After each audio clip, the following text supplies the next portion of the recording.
If you have $500,000 sitting in your RRSP right now, there's a good chance you don't actually own all of it. Maybe $300,000 is genuinely yours. The other $200,000 already belongs to the government. It's just still parked in your account, waiting for the day you're forced to hand it over. That's not a scare tactic. It's how RRSPs are built. Every dollar you put in and every dollar it grew by comes with an unpaid tax bill attached. For decades, the advice was simple: contribute more, defer more, worry about taxes later. For a lot of people between 55 and 65 watching this, later has arrived, and it's more expensive than anyone told you it would be. I've watched people follow that advice perfectly for 30 years and still get blindsided in their first year of retirement. This isn't really about anyone doing something wrong. RRSP rules were written decades ago for a version of retirement that doesn't look much like the one most of us are actually living through, with CPP, old age security, workplace pensions, and RRIF withdrawals all landing in the same tax year at once. Today we're looking at 3 specific mistakes that turn a well-built RRSP into what some planners call an RRSP meltdown. There's a 3-year rule buried inside Spousal RRSPs that can undo an entire income splitting strategy.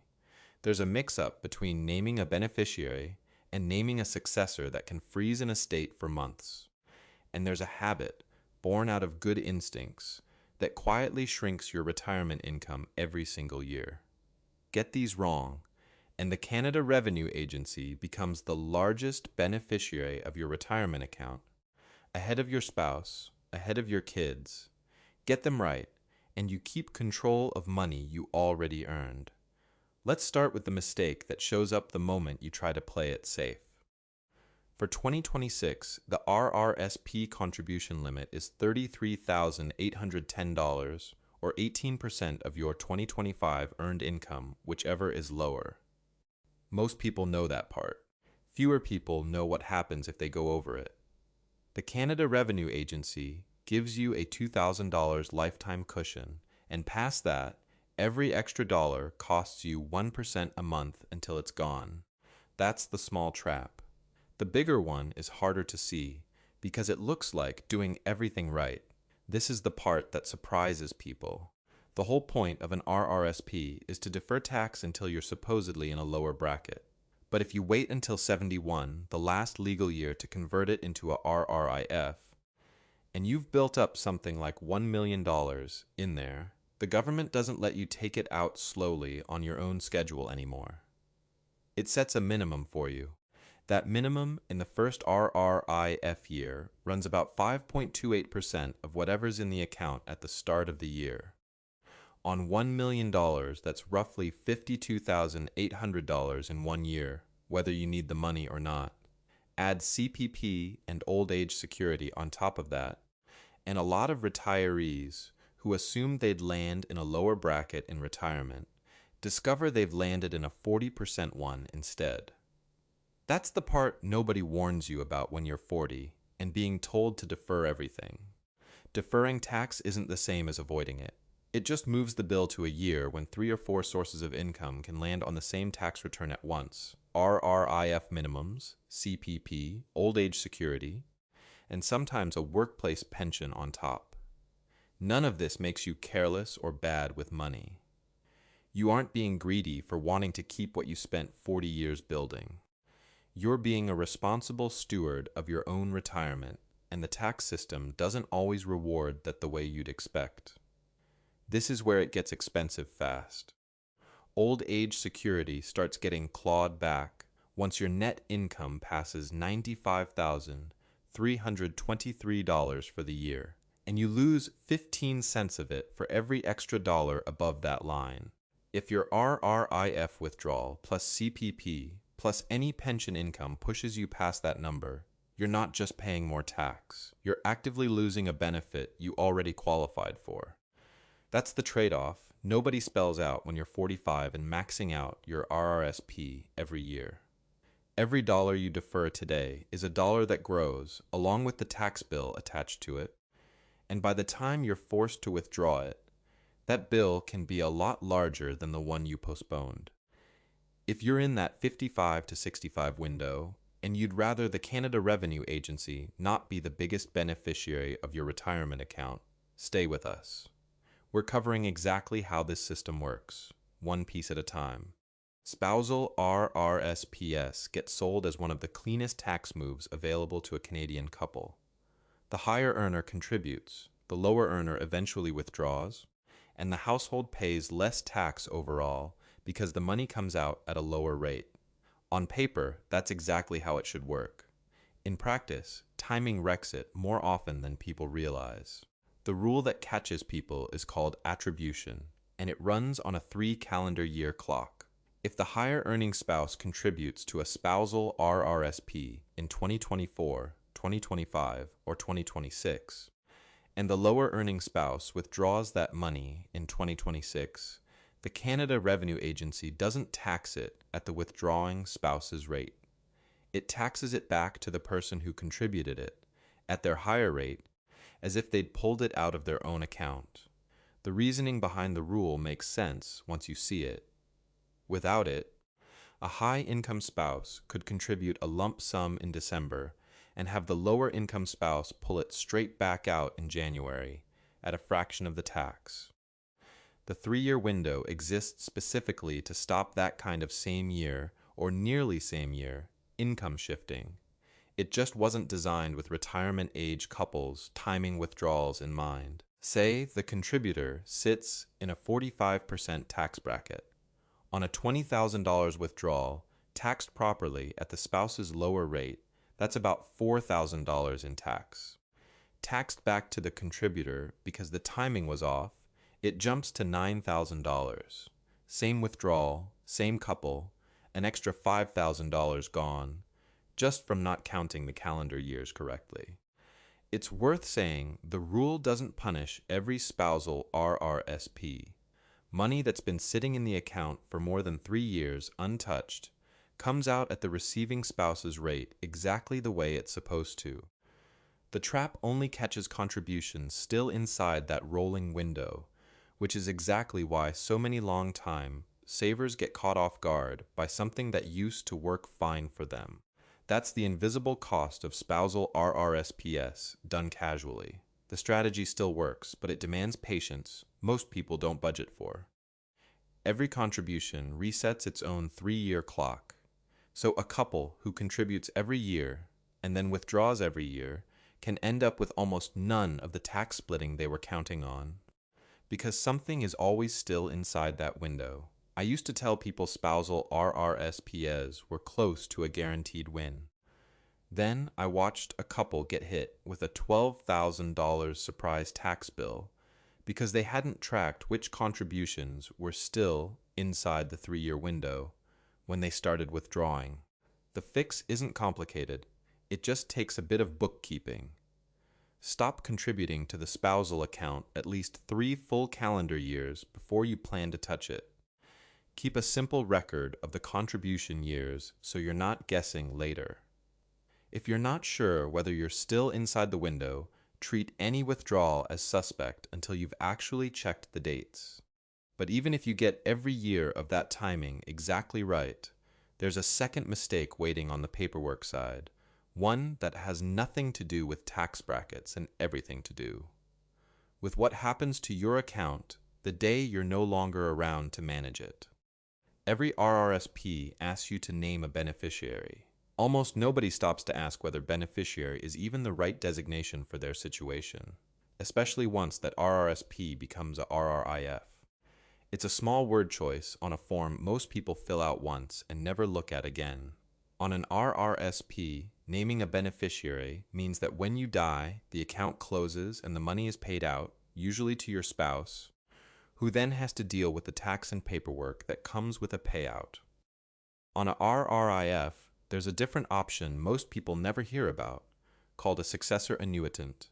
Instead of the account closing, it simply continues in your spouse's name with no interruption and no final tax return triggered by the transfer.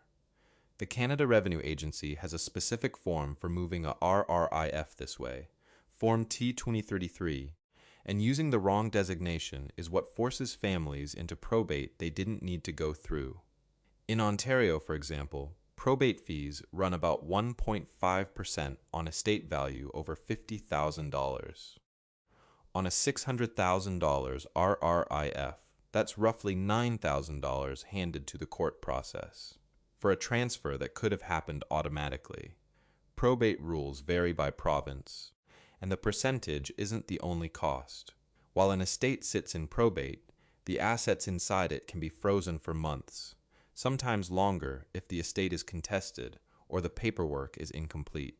A successor designation skips that entire process for the RRIF because legally the account was never closed. It simply changed hands. Naming a beneficiary isn't wrong exactly. It can still work, and sometimes it's the only option available. But it means your spouse inherits a pile of paperwork and a tax event at the worst possible time, instead of simply stepping into an account that keeps running the way it always did. Successor annuitant means your spouse literally takes over as the account holder. Same investments, same institution, no interruption. This is worth checking even if you're years away from needing it, because the designation sits quietly on a form you probably haven't looked at since you opened the account. A 5-minute call to whoever holds your RRIF can tell you which one is on file right now. Most people assume the biggest threat to their retirement is the government or the tax code or some rule they haven't read yet. Honestly, for a lot of people, the bigger threat is something much closer to home.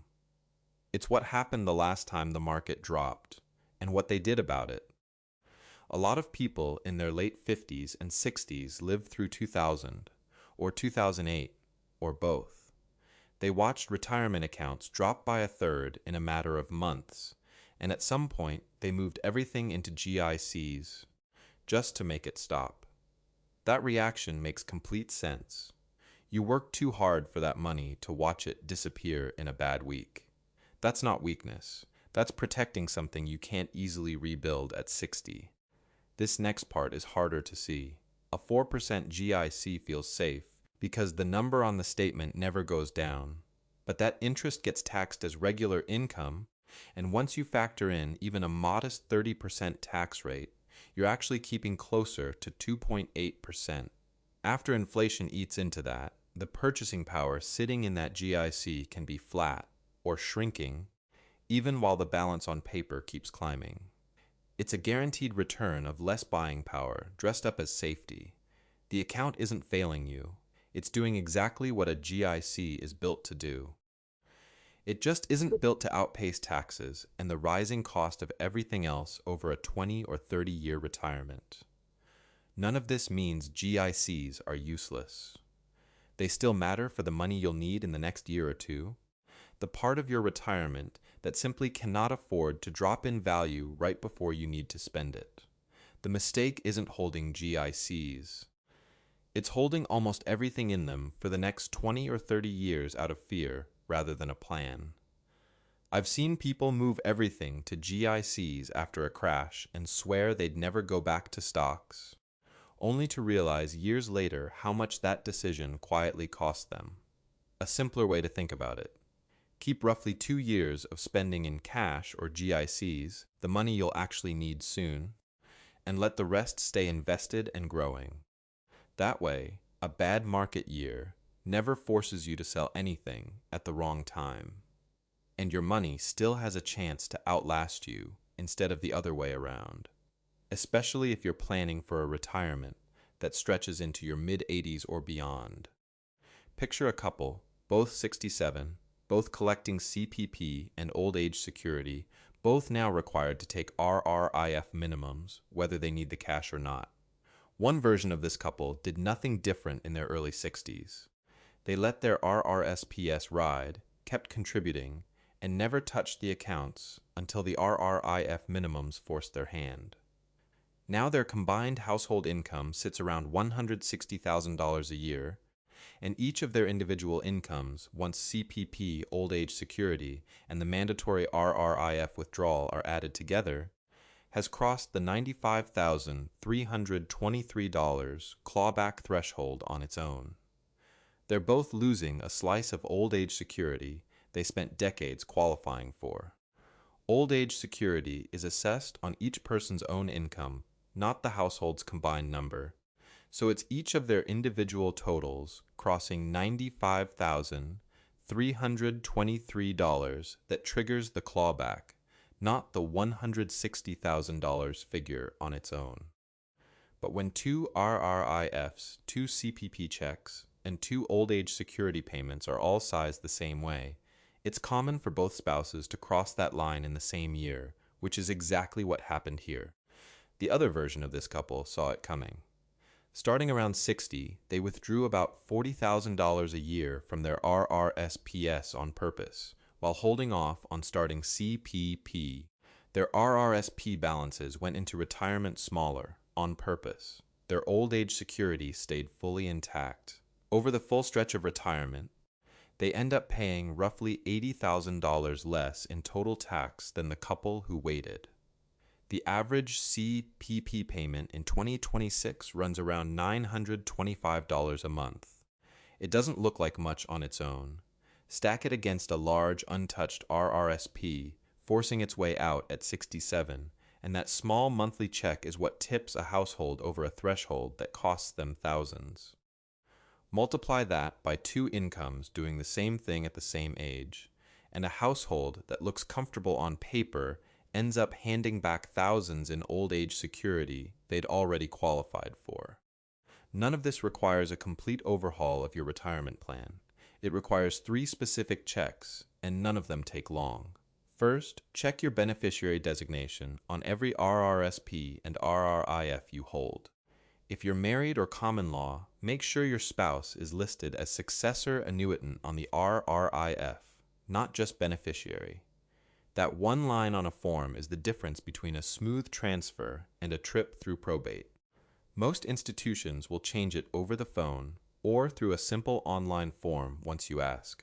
Second, run the math on what your income looks like at 71 or 72 before the government runs it for you.